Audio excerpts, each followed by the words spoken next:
દાદરાનગર હવેલીમાં દૂધની ગામ ખાતે આદિવાસી વારેલી સમાજનું ચોથું મહાસંમેલન ભવ્યતા અને ઉત્સાહભેર આયોજન સાથે સંપન્ન થયું હતું।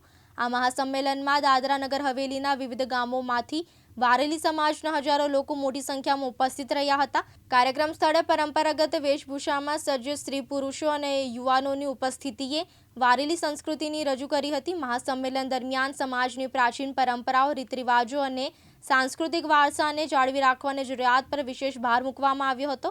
આ પ્રસંગે 10મા અને 12મા ધોરણમાં ઉત્તમ ગુણ સાથે પાસ થયેલા વિદ્યાર્થીઓને મંચ પર સન્માનિત કરવામાં આવ્યા હતા।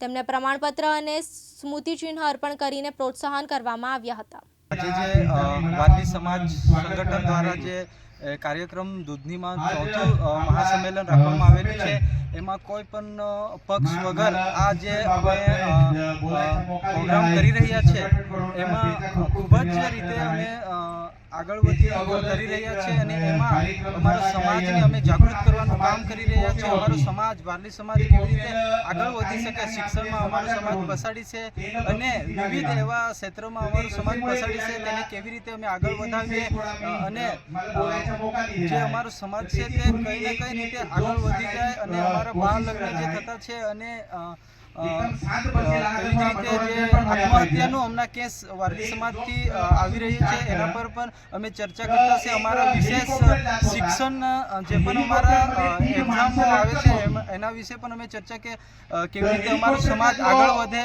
અને અમારો સમાજ ભરણ પોષણ મતલબ આગળ વધી રહ્યો છે એના પર અમે ચર્ચા વિચારણા કરી અને આજે દાદરાનગર હવેલી ને વારલી સમાજને કહેવા માંગુ છું કે આવા જે વિશેષ પ્રોગ્રામો રહેશે એમાં ભાગ લે, એ સમાજથી આપણને ખૂબ જ એવું શીખવાનું મળે, સમજણ મળે કે એનાથી આપણે વિશેષ આપણા સમાજને કેવી રીતે આગળ વધવાનું છે તેના પર વિશેષ ચર્ચા થાય છે। અને એવી જ રીતે આ વારલી સમાજ સંગઠન છે એ ખૂબ જ મહેનત કરી રહ્યું છે અને આવનારમાં વારલી સમાજને જાગવાની જરૂરત છે, બધા આગળ વધે એવી જ અમે આ પ્રોગ્રામ એના માટે જ કરીએ છીએ।